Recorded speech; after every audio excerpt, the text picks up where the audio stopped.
Show me something else that will give you that much benefit by just sitting on your butt and sweating. If someone said to me, what do I buy first? A treadmill, a bike, or a sauna? I'm okay with. So there are these questions that are being asked that were overlooked or just not paid attention at the beginning of it because it just looked like the sexy thing that everybody was doing. The research shows that you can ride your bike for 30 minutes and sauna for 30 minutes with the same benefit. You just have a lot more camaraderie. You just have that common overcoming that obstacle, and I have that dopamine rush, and I just feel so good, and everybody around me has experienced the same thing. Otherwise, it sits there in the cell and is unproductive, builds up, and this is what leads to most diseases. And we are rolling. What is going on in your life, Don? Claudia, we are in northern Indiana, close to a little town called LaGrange, Indiana. We're staying close to my cousins on Oliver Lake, so it's pretty cool waking up every morning and stepping out and being right on the lake and all the things that go with that. So that's what's going on in our life right now. We're living in northern Indiana here for a little bit. That's nice. Every time we talk, you're in a different state. It's like I'm road tripping with you. Well, that's what happens. We've got this nomadic lifestyle. The thing is, I think between our last recording and this one, I'm not exactly sure. I drove from Lake Tahoe, California to northern Indiana in 3 days, 13-hour drives, which took it out. That was quite the run. But yeah, that literally ages you, I'm pretty sure. It was, what? It's interesting to look at my numbers. The other thing that's kind of cool. So, I'm pulling my house behind my truck. So the first day we drove from Lake Tahoe to Park City, Utah. I pull in, we do what's called boondocking, and you pull into a parking lot of a business. It's either like a Walmart or a Home Depot. You can look it up ahead of time. So there's a Home Depot in Park City that allows boondocking. So I pull up and went in and talked to the manager. Yeah, it's cool. And I go out. Our rig has 4 slides. There's a bedroom slide. There's the slide that I'm in right now. That's my office slide. But then there's 2 slides for the kitchen. There's one on the right and one on the left. So I pull in, level the rig, unhook it from the truck, level the rig, and push the bedroom slide out and push one of the kitchen slides out. Real simple, okay? It's just me and the dog, right? So I don't need much. I need enough refrigerator. This thing's designed so I can get into the refrigerator with that slide in, so I don't have to set the whole thing up. Get in, settle down, maybe watch a little bit of TV just to unwind a little bit, go climb in bed, sleep in my own bed, which is pretty cool. Wake up the next morning. How big of a bed can you fit in there? Oh, it's king size. We got a king size sleep number bed. It's now what's really interesting is that what's your sleep number bed, which is a bed that's full of air, and it adjusts the firmness based on air. Well, when we change elevations, like when I go from sea level up to like 6,000 feet or 7,000 feet, whether in Colorado or Utah or California, the bed gets really hard. The change in elevation changes the pressure. So we have to change I have to reset the bed every time we change elevations, which was kind of interesting to learn about. So we have a fizz ball, like an exercise ball. That thing goes from gigantic at elevation down to just kind of a regular size down at, when we're down at sea level. So that's one of the biggest, that's our biggest challenge, is manipulating the air in the ball. That is the last thing I would have thought was going to be the biggest challenge in living a nomadic lifestyle, manipulating the air in your mattress. There you go. That's you learn little things as you go. So it's all pretty fun. One of these days, you got to send me a picture of what that rig looks like, because it seems like it's very modern. It's got it all pretty much. It is. I'll tell you what, we'll figure out a way to put a link in show notes too. So we've got some videos of both the inside and the outside, and we'll send it, and you can take a look. It's called the unit's called a Jayco, Jayco, Jayco North Point. That's what version ours is. And it's pretty comfortable. We're talking about sauna and cold today, right? Well, I didn't And make you the even have decision. a sauna in there. And I even have a sauna in here. So I have a sauna in my RV, and that's how. Listen, that we'll talk about it as we go, but it's a pretty big deal. Yeah, not a lot of people can say that they have an RV and they have a sauna. Usually, And I've it's got one of my the red things you get light to over leave that behind. shoulder, and I've got Yeah. my, we could do an episode just on how I've got this thing biohacked. I haven't Yeah, so that's I cool. haven't figured out how to put a hyperbaric in it yet. That's the kind of the creme de la creme that I'm going for. I haven't figured that out yet, but when I do, I'll let you know. Yeah, I would love to just cram hyperbaric into my office. My sauna is right now in pieces because we just recently moved, so we Right. haven't put it together. But trust me, having all the time access to a sauna is a game changer. Isn't it Like, amazing? it's huge. Like, you wouldn't think I mean, obviously, most gyms nowadays have either a finished sauna, dry sauna, or an infrared sauna that you can use as part of your membership. But nothing trumps the fact that you can just get into your sauna, nobody bothers you, you're in there, you're listening to a podcast or doing whatever. You don't need to be wearing anything, and you just be comfortable. It's Now, very cool. when you grew up in Hungary, was sauna part of the culture in Central Europe there, or is it mainly a Scandinavian thing? It was part of it. There are actually a lot of Turkish baths still in Hungary that are Okay. functioning that date back to the 15th, 16th century, and they are huge on sauna bathing. Okay. And I personally grew up having a sauna, not my entire childhood, but like up until since I was 12. And it made a huge difference having that part of my life. I had no idea what the benefits were. I just really enjoyed it. Hmm. More or less, it was more my mom who enjoyed it a lot more, and then as I grew up and started to understand, "Oh, this actually has a lot of benefits," then I started to spend more time in there. Yeah, I'm an old Yeah. wrestler. Okay, so if you're a wrestler, you love a sauna because, back in the day, we would use them to cut weight. I mean, it was a place you could go in there and sit, and we thought we were just cutting weight. We didn't know the health benefits that were coming with this. So, we would spend a lot of time in a sauna and again, usually cutting weight, but then and when I stopped cutting weight and I stopped and then 5 years after that stopped wrestling, I didn't really, I kind of had this mindset of a sauna, that's where you cut weight. Um, but but at 4 years ago, and I think I've talked about this on the episode, on the podcast, is that I had a knee surgery that went back, that was very difficult. I got a MRSA infection. I was very ill for 60 days. And so I went from the day before surgery, I went out and rode my bike for an hour, rode almost 20 miles in an hour, thinking that I was going to be back on my bike within 4 or 5 days after this surgery. It was a simple surgery, taking some loose bodies out of my Wishful knee. thinking. Yeah. Well, listen, It should have Claudia, been routine. I wrestled Olympic trials 11 days after a knee surgery one time. Not the best decision I ever made, but I I know how to manage this. I've managed this well. This was the infection is what threw everything off. So I'm basically in bed for 2 months, complete, just not moving. I was on crutches and in bed. I get up and I get back and I try to get back and frankly, this knee just wouldn't let me do a lot. So I'll tell you what happened. I was down at the Dave Asprey conference down in Orlando, and a good friend of mine, Dr. Jim Stray Gunderson, has a company called B Strong. It's a blood flow restriction company, band company, and his booth was right behind ours. And I was over taught, and Jim, I have a huge level of respect for. I've listened to him for years. Jim passed away a couple years ago, so he's not with us anymore. So now I work with his son Sten, and we actually have a podcast up under Life Over the Horizon on blood flow restriction training. But Jim said, "Do you have a sauna?" And I said, "Well, I do. We the house that we had."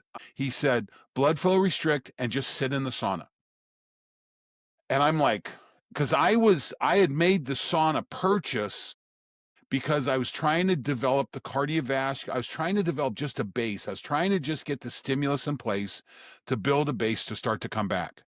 Well, I started with regular sauna, finished sauna, on rocks and steam and so forth. And then I started adding blood flow restriction to the process. And I'll be damned if I don't just keep getting stronger and stronger. And it's to the point now, sauna will be part of my life no matter what I do. When Laura and I made the decision to go nomadic, part of the decision depended on how do I get a sauna built into our RV. That's how we selected the RV. I wound up ordering the sauna. I had to modify it myself. It didn't quite fit in the space that we had for it. So I had to take about 3 inches out of the top of the sauna. I've got those. I'm a woodworker, so I've got those skills. Okay. I was like, that's not that easy.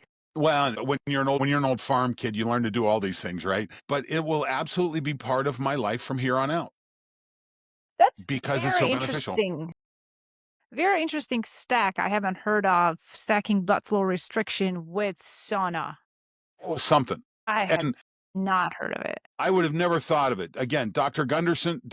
Stray Gunderson, I go, really? And I also made some major changes on the pressure that I blood flow restrict at.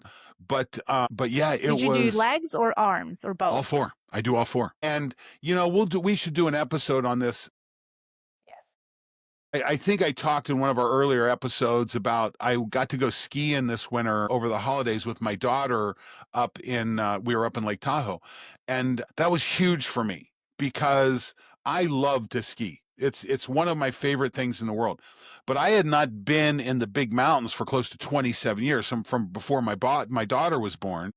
Well, then she's grown up and moved and we start this lifestyle. And I'm like, I want to ski again, but my knee for 2 or 3 years just wouldn't take it. It just wasn't ready for it. But this winter, I got to go skiing with my daughter in the big mountains. So my limiting factor was not my knee anymore. My limiting factor was getting my fat ass back in shape so that I had the physical capacity. So we'll have to do an episode because I've been really recording this I've been using a lot of technology to record the stuff that's going on. And it's kind of an interesting story to look and see. Yeah, I really want to dive into some of the interesting literature that is behind sauna and Sure. heat therapy because it's very, very far-reaching. It's And legit. there are a lot of benefits that have been strongly correlated with Yes. sauna bathing. And it's one of those biohacks or lifestyle interventions that I think almost everybody, if not everybody, should be doing. And the data is so clear on how much it impacts cardiometabolic markers and cardiorespiratory fitness. And as much as it's dose dependent, meaning how much time and at what temperature and how many times a week you spend in there, it has benefits starting at just 2 times a week. But Yes. obviously, And the more benefits you get, the more and times you go. optimize it a little higher. But listen, this is the stat that's amazing. You can ride your bike for 30 minutes. Okay, let me change it. You can ride your bike for an hour. Okay, and there's a benefit. Well, the research shows that you can ride your bike for 30 minutes and sauna for 30 minutes with the same benefit. Okay, Sign me up. yes, absolutely. And biohacking's kind of an interesting bunch, right? I always laugh about biohackers. They're people who want the benefits of exercise but don't want to exercise. So many times. But sauna's perfect for this. Okay? Now, you're going to get hot, you're going to be uncomfortable. There's definitely a hormesis that comes into play, but the benefit is gigantic. I mean, when you look and this literature isn't that new. This is old literature. It's very clear. And if you look at it from a population or from a cultural standpoint, sauna is woven into Scandinavian, European lifestyles. I had the chance to do a Native American sweat lodge ceremony. My God. Okay. It was unbelievable to combine the spiritual nature, the chanting, the spiritual with a sweat lodge that was the hottest sauna I've ever been in my life. It was crazy hot. How long did you last in there? We're in there for almost an hour. Yeah. Now, put it in perspective. When I had my Finnish sauna, my regular heated sauna, I would usually do between 195 and 205 for 40 minutes. That was kind of that was my thing. Again, I like the heat. It does really well. So this was hotter than that. I mean, there was times I thought the skin was coming off my back. It was so hot. Um, but what an experience. And now it was that was that was a very challenging environment. And I don't think you want to put yourself in those kinds of environments with either low preparation or poor supervision. I had the person running this sweat lodge was legit. He got it. He knew what was going on. And I wound up doing multiples. I went back for probably a half a dozen times. It was wonderful. But what we know is that sauna is embedded in culture and has been for thousands of years. It goes back to like 5, 7,000 years Yes, ago. absolutely. It's insane how much it's just so part of our lives, and our body has evolved enjoying the benefits of sauna. Yet Yes. obviously, unfortunately, a lot of people don't have access to something like this on a consistent basis. And you and I are fortunate to have our own sauna at our where we live. But at the same time, I think there is that minimum dose that if you do have access to it, I highly recommend taking advantage of the benefits. Yes. 40%, there's a 40% decrease in all-cause mortality if you do sauna a minimum of 4 up to 7 times a week at a 20-minute duration at 174 Fahrenheit. Hmm. So a minimum of 4 times will give you a 40% decrease in all-cause mortality. That is insane. Like, show me something else that will give you that much benefit by just sitting on your butt and sweating. Yeah, and the good thing is these saunas have become now listen, I'm not saying that this is easy, but I'm saying it's approachable from the standpoint that you have a choice. You can go out and buy a treadmill. Treadmill is probably going to cost you $1,500 to $3,000 depending on the quality. You probably don't want to buy a $1,500 treadmill. It won't last long. I mean, it'll be broken, or you're going to be giving it away because you don't like it. You can get into a 1 and 2 person sauna. You can go to Wayfair and buy a 1 or 2 person sauna for $1,500 to $2,000. Okay, so that's approachable. I do want to push back on That's fine. how some saunas can be very cost effective, Hmm. because I did a story back in the day about the off gases that Hmm. happen in sauna Sure. if they are built using the wrong glue, the wrong type of wood. So as much as you detox in the sauna, if you are breathing in for 20, 30 plus minutes in that heated environment, that off-gassed chemicals like formaldehyde, then you are exposing yourself to a more toxin that you would like to. So I think it's a great point. do take those cost-effective saunas with a little bit grain of salt, and I'm like, how was this built, and what kind of wood are we Well, and using, and and what's the glue? and do your research. Do your research on that. My sauna in my house before we moved was a 6 person traditional Finnish sauna. Um, Now what it was pretty comfortable, and it was not inexpensive. It was we I mean we paid well for that. But I'll tell you what, we got it back when we sold the house. That when the people who bought our house toured the house and they walked in and they saw it, I mean it basically closed the deal on the house. So everything I spent for it was worth it. Yeah. But it is approachable. Okay, it is approachable. Do you buy a Peloton bike? Do you buy a treadmill? Do you buy, you know, I go back to Claudia when I was teaching 35 years ago at Columbus State. It was my first teaching job. And I used to tell my students, because we were talking about getting exercise into their life, and we talked about the 3 parts of their life: work, the home, and the third space, whether it's your health club, your country club, things like. There's always a third space. And I said, I think you need exercise equipment in all 3 spaces. You need something at work, you need something at home, and you need something in that third space. So it's available. And everyone's like, well, where do you put it in your house? And I said, well, listen, everyone's got a dining room in their house that has a dining room table in it that you dropped 5 to 6 thousand bucks on, and you use it twice a year. Okay, start there. Start there. And but I'll tell you this, as someone who's in the business, who sees the benefit. Our next house that we build, there will be a glorious sauna attached to the shower in my bedroom. I mean, this will be this is going to be a ridiculous room I'm coming to because visit. I'm putting a tub in a wet area so I can do cold plunge in the tub. I don't know if I'll steam in that room too, but there'll certainly be a shower and the sauna attached right to it. No doubt about it. That's going to be part of the design of the new house.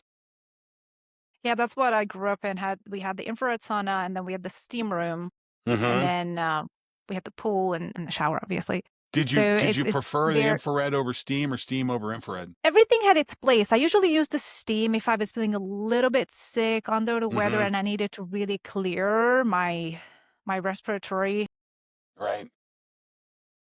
pathways. Not the So it snot was or more. the snot locker, right? Yeah, yeah, it really helped. I really enjoyed that. It was, but for something less wet, I always wanted to do the infrared sauna. And of course, there are differences with infrared and Finnish sauna, and people prefer one over the other at times, but the benefits are very clear and very similar. It's funny you mentioned how people you can just move your dining table or take it out. That's exactly what one of my friends did. They just Yep. got a 3-person sauna and their dining area is just now completely just like you walk in and sauna. Yes. I'm like, that is great. Well, the benefit, listen, it's hard to make a better investment. And I tend to lead Finnish sauna, the more traditional heated sauna.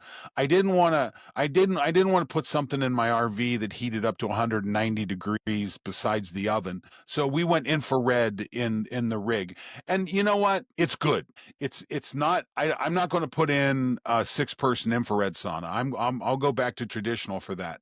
But infrared's good. The benefits are there. The heat is there, so the benefit is there. Yes, one of the benefits that I think sometimes people neglect is that they know that we're detoxing, but what are we detoxing? And Hmm. there are many, or your body detoxes certain toxins through different detoxification pathways. Some you excrete through urine or when you go number two, some you excrete through sweat, and a lot of heavy metals like cadmium and I think mercury, you are excreting through your sweat. And some BPA, not a lot from what I have read. But regardless, our exposure to these heavy metals are so massive that sweating at least 3, 4, 5 times a week in a sauna will really help your body decrease that toxic load to a point where you can function and have more energy and have a lot more optimal performance because your toxic load is lower. No doubt. Now I'll tell you, that's not why I sauna. Okay, I'm Why do not. you sauna? Well, I sauna mainly for the cardiovascular benefit. Okay, that's the primary reason. And listen, the data is very clear. Most people can sauna at very at no risk. Okay, it's a very low risk. Even pregnant, I mean, there's even recommendations that with the approval of your pediatrician, pregnant women, it happens in Scandinavia all the time. So, and we know that people who sauna regularly lower blood pressure, improve cardiovascular fitness, improve left ventricular function. These are the same benefits that come from exercise. Then we can drop down to the cellular level. And we recognize the fact that again we may be detoxing some of those things, but we're also activating what's called heat shock proteins when we now so what heat shock proteins are these intracellular proteins that when your body is when your cells are doing cell things, one of the things they're doing is they're sitting back and they're saying, hey, is there energy on board? Can I be a cell?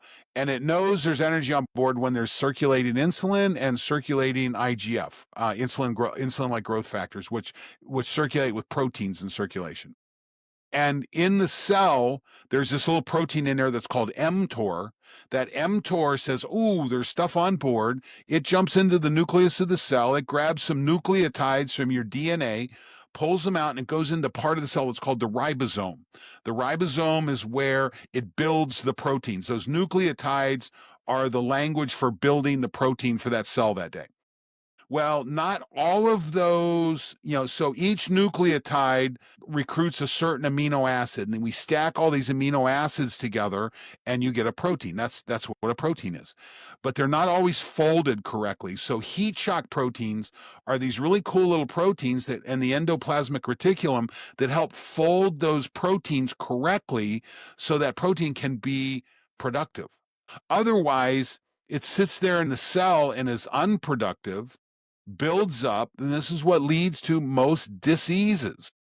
This is reason. This is the reason autophagy, that internal cellular cleaning process, is so important. That's why we fast. The reason we fast is not to lose weight.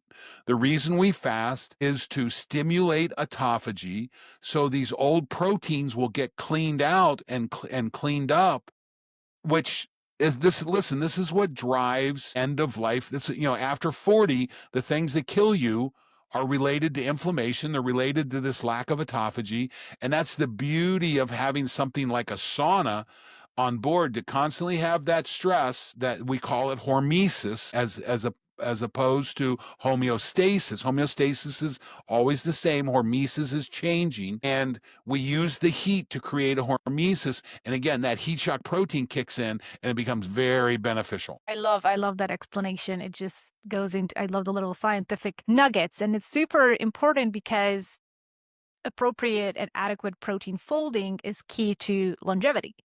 Once Absolutely. those things diminish, then you start to show, like you said, disease and signs of aging and accelerated aging. And there's one more thing I want to talk about before we go the opposite, the super cold ice plunge direction, is how sauna impacts muscle health, muscle recovery, because a lot of athletes use a sauna as a recovery modality after training. And I think I was listening to Dr. Rhonda Patrick, where she was referring to a study, and I'll try to find it, where if you do a 30-minute sauna session, a 30-minute weight of regulation or temperature regulation, just no sauna, and then go back for another 30 minutes, there's either a 3-fold or a 5-fold increase in human growth hormone, which is insane. Not a lot of things increase HGH at that level unless you're like in deep sleep is when most of our HGH get released. So I was literally like, holy, what? When she referred to that study where there's this 3 to 5-fold increase in HGH just from a particular way of sauna bathing. Tell me a little bit more about what is your understanding of how this works?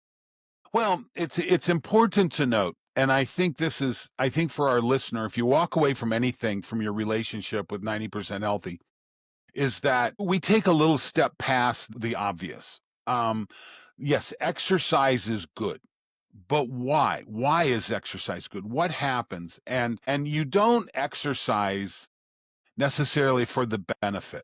There's a middle step.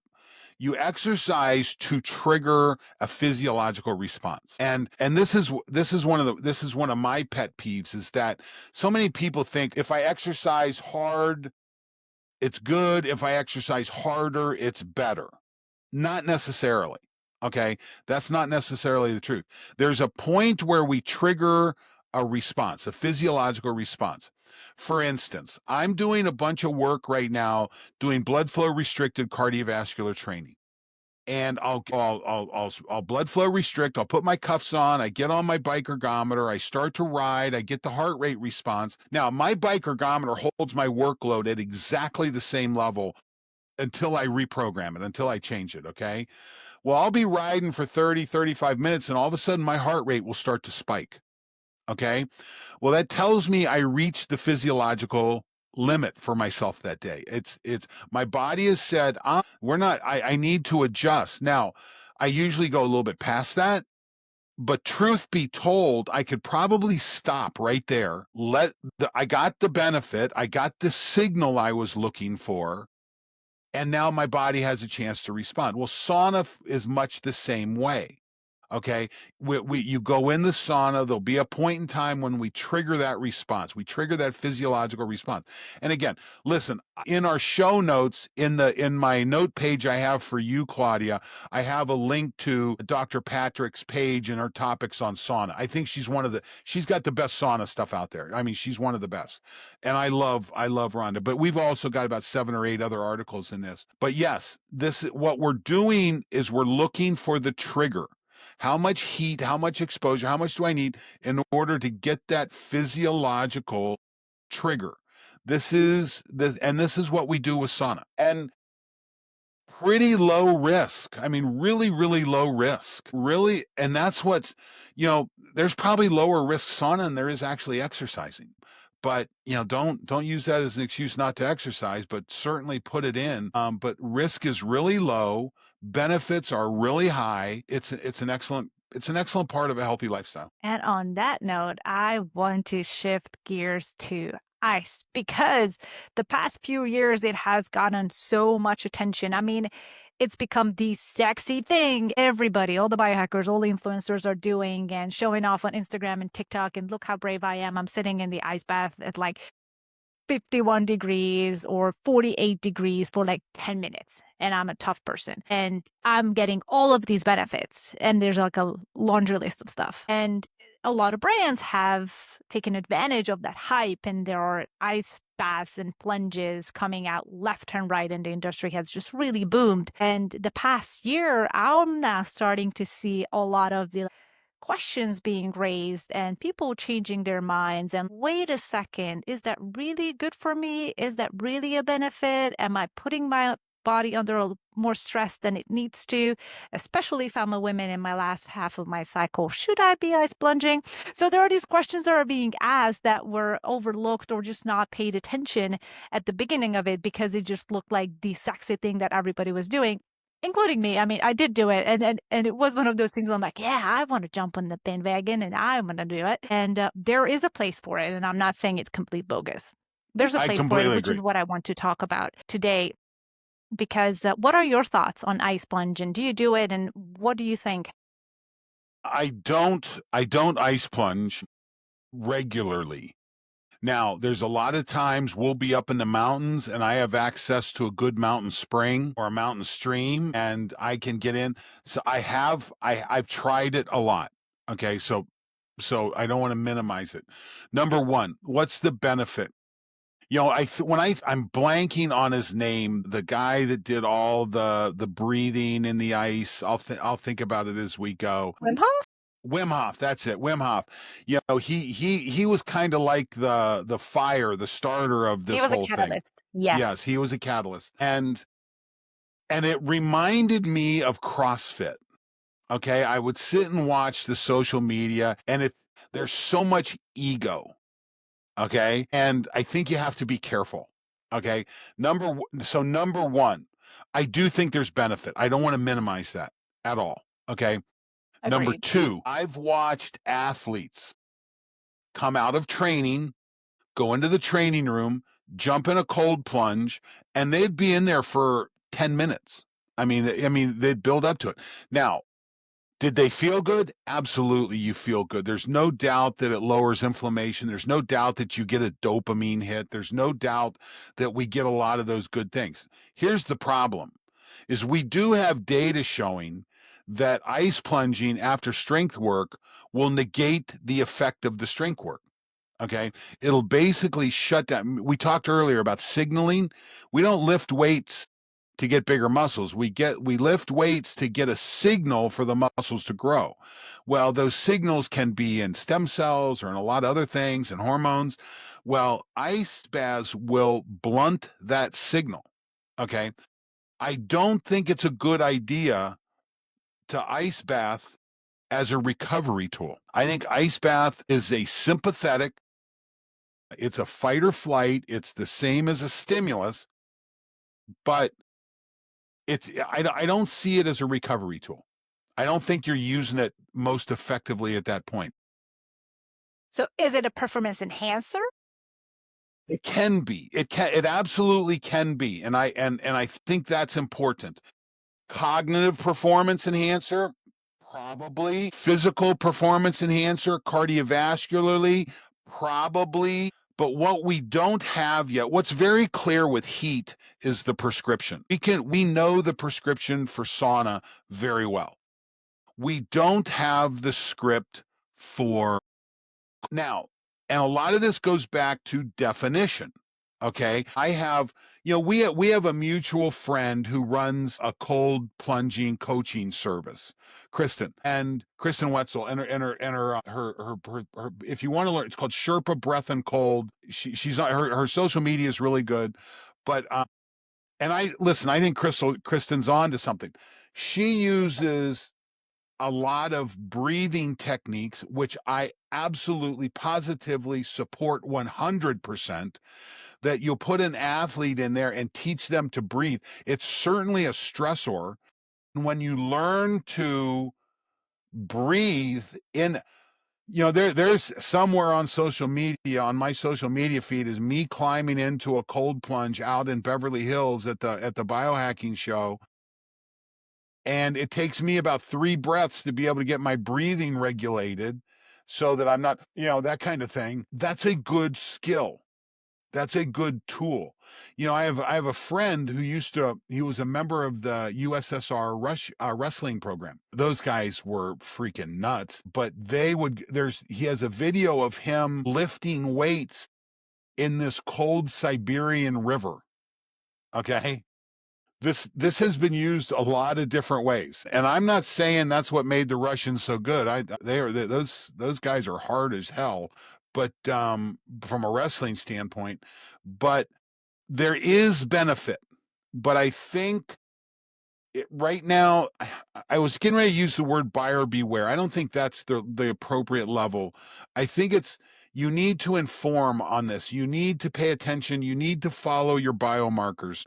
Listen, if you sauna regularly, you'll see a drop in nighttime resting heart rate. You'll see an increase in HRV. Those are I have 3 big biomarkers I pay attention to for health: nighttime resting heart rate, nighttime resting HRV, and work per heartbeat. So most of the exercise equipment I use has a wattage meter on it, and so I'm looking at watts per heartbeat. Okay, as I get more fit, I can do more wattage at a given heart rate. Those are my 3 king KPIs. I do know if you sauna regularly, you'll see HRV improve and you'll see nighttime resting heart rate decrease. That's a sign of improved VO2. You've got to watch those with cold now.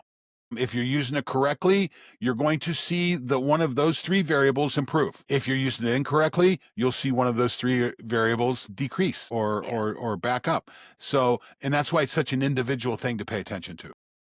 It is very individual, and you mentioned a few things that I wanted to sort of double click on, and it's that breathwork aspect of it, how it adds. And I did Kristen's certification a couple of years ago when she Good. was here in Arizona, and it really helped me not only understand a lot more about breathwork and plunging people in the ice as a facilitator and seeing how their nervous system response can be very different. And that is one thing that I think the ice is a great tool for. Is we live in a world where we are very reactive to stressors. Mm-hmm. And our nervous system gets hyped up. We're instantly like, I don't know what to do. It's like we get very hyped really fast. And the Mm-hmm. ice is a great tool to learn what to do when your nervous system is triggered and how to regulate it in a way that is effective and puts you back in the driving seat. No, So I no think, doubt. No doubt that it is a high stress environment. No doubt. and that's why I think it has its place, especially for women, when your body is under an increased amount of stress, especially in that luteal phase. Your parasympathetic tone, that rest and digest, tends to be lower. Your sympathetic tone tends to be higher. So if you're adding that additional stress on top of that, then you are putting a little bit more stress and increased cortisol and adrenaline to your body that it could handle potentially. So I think there is a time and place for ice plunging, but also the data is just so mixed that like you said, the prescription is just not there yet. I think, and if you're going to try this, our recommendation is less is more. More is not more. Clearly on this, more is not more. And there is a sweet spot. I don't, in our show notes, I actually have a section in there from Rhonda Patrick talking about cold plunge and the benefits and so forth. So we've got that in there too. For our listeners, we love Rhonda Patrick. I think you can, what's her site called? Found My Fitness. Found My Fitness. Good subscription. She's excellent. But so we've got a link to some of her work in there. She's done a great job on this. But yeah, less is more. That's important. It is a stressor. It is not a I think you have to be very careful using it as a recovery tool. Yeah. So it becomes additive. Especially if you're training toward hypertrophy. It insanely trumps, like you mentioned, hypertrophy. And there's one more thing I wanted to mention about ice or cold plunging rather, where I think there's a place for it, and I think it's the most fun place to do cold plunging, and it's as when you're in a community.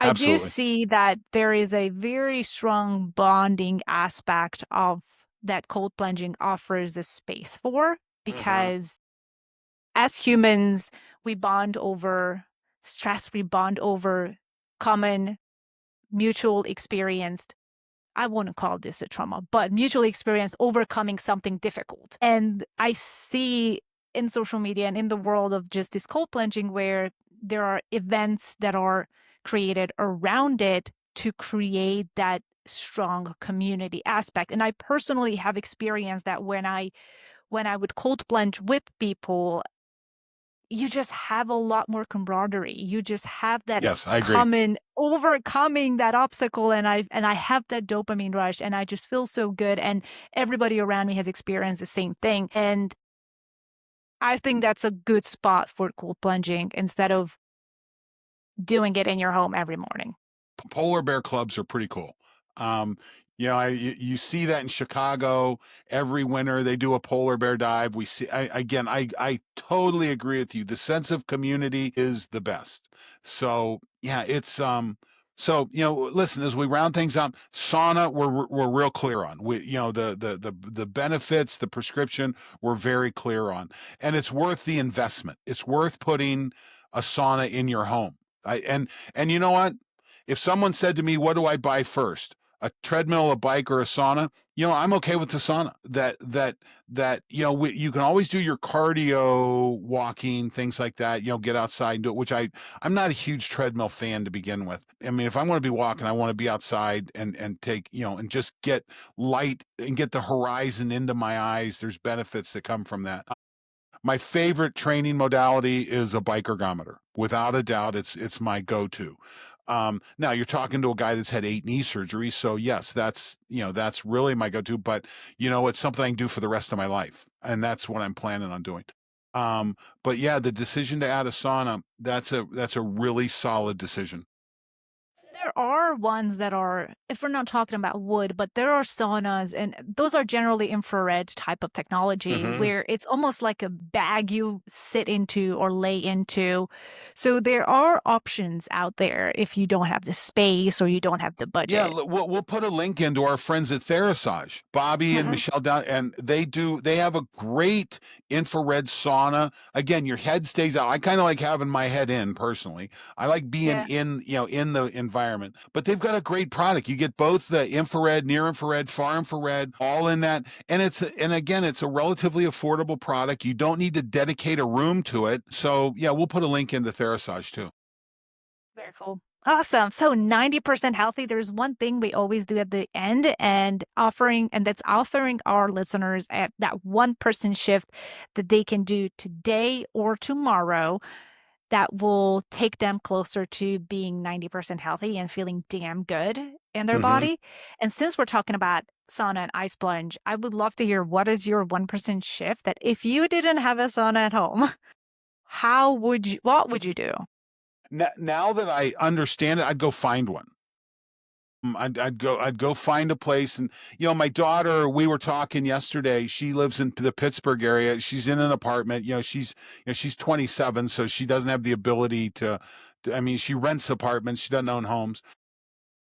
But she just changed the club that she goes to train, because they have a really good sauna and they have red light tables. They have the big red light. They look like tanning beds, but they're near infrared. So she just made the change. I'd go find it and start to make that investment. That's exactly what I would do. If you don't have it, find it because it is so worth it. And nowadays, most gyms that are super affordable, like less than 50, $30 a month, they have sauna that is included with the membership. So I think it's become very accessible and it needs to be taken advantage of more. Okay, how about ice therapy, cold exposure, 1% shift? There's a lot of really interesting stuff out there. Like by just turning the hot water off in your shower for a minute or two and getting the shock, there's benefit that comes from that. Listen, there's a lot. Again, our friends at Therasage have a really good cold plunge device with a refrigerator that refrigerates the water for you. So depending on I mean, they're a Florida company, so you need to have that.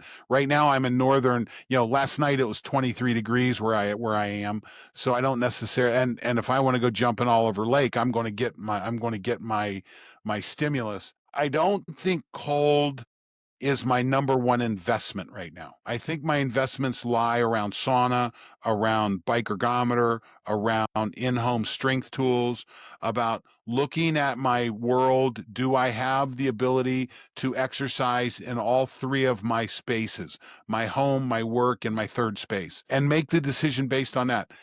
Right now, I'm leaning towards let someone else pay for the cold plunge. Buy the I, sauna, I let someone else pay for the cold plunge. I couldn't agree more. I used to be, if you asked me about a year or so ago, I would have been all over wanting to have my own cold plunge at home. Mhm. I would have loved it.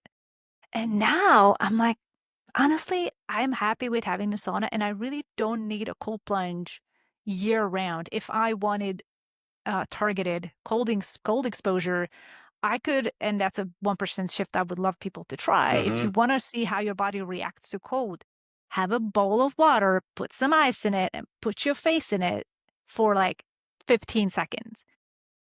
And that, of course, the cold shower is also a great option, but I wanted to give something else that you did, especially in Yeah. Arizona. The water does not get really It cold here. doesn't get cold, does it? No. Same thing with Florida. So You know, my friend Dustin Myers, you'll see him on it's called Gut Check. He was one of the strength coaches at Ohio State when I was there, and he moved out to the little town I used to live in Granville, and they put in an outdoor sauna, one of the big barrel saunas, and it's wood, and he loves splitting the wood to run the sauna heater. But he then added a barrel, an ice plunge barrel. Adding ice plunge to a sauna doesn't have to be real expensive. Again, they've got these big plastic barrels that look like, or they use horse troughs. You can go to Tractor Supply and get a horse watering trough, and that can be your introduction. And if you decide yeah, you want it, you can add a refrigerator unit to it. But it doesn't. I would invest in sauna first, follow up with cold. I agree. Definitely, there are a lot of DIY options for cold, but sauna you do have to make the investment for, and Yeah, a little bit. it will pay off so Absolutely. much. Well, the joints, I'll tell you, we didn't even talk about this. When I'm aching, when I'm sore, I hop in the sauna and I come out and my joints feel great. Okay, that's probably the thing I like most about it. I'm third. I beat myself up for the last 60 years. Again, 8 knee surgeries and all the things that go with that. My knees get sore, but I'll tell you, when I'm sauning regularly, I don't have those problems. And I know we're kind of wrapping up, but I do want to dive into that just a little bit and Mhm. why it helps with pain, that vasodilation, that increased oxygen delivery. Like, what is it that's really Well, giving it's people also that? lowering inflammation. Remember, pain is normally inflammation. So you're getting all those things circulating. You get that heat again. All those good benefits, and it's just, you know what, Claudia. Sometimes I don't give a shit how it's working. I just like the fact that it works. Okay, It's working. pack my fat ass into that shauna and get to work and walk out, and my knees feel good. I'm like, okay, life is better right now. And That is where I wanna end there. It is better with a sauna. Thanks so much. Okay, so I love this. Okay, thank you. This was fun. Everybody, please, first of all, Claudia, thank you so much for doing the work. I was telling someone about our podcast the other day, and I went and searched, and boom, here we are on Apple Podcasts. You can find the 90% Healthy. Thank you. That's a really big deal, and I really appreciate it. Okay. So Well, thank you. I'm so glad we can make this happen. So I just Listeners, need our listeners to subscribe. we just need you to subscribe, to comment. We really want to hear from you. You know what? You can email me at donmoxley@gmail.com. Pretty, you can go not Instagram. I'm not a great social media communicator. If you go to LinkedIn, that I definitely communicate in LinkedIn. So if you search for Don Moxley in LinkedIn, give us, tell us something that you'd like us to talk about. We'll do the research, we'll do the science, and try and make your day better, make you 90% healthier. Yes, because 90% is all you need to feel damn good, Damn and good. I can say it from experience. See you soon, everyone.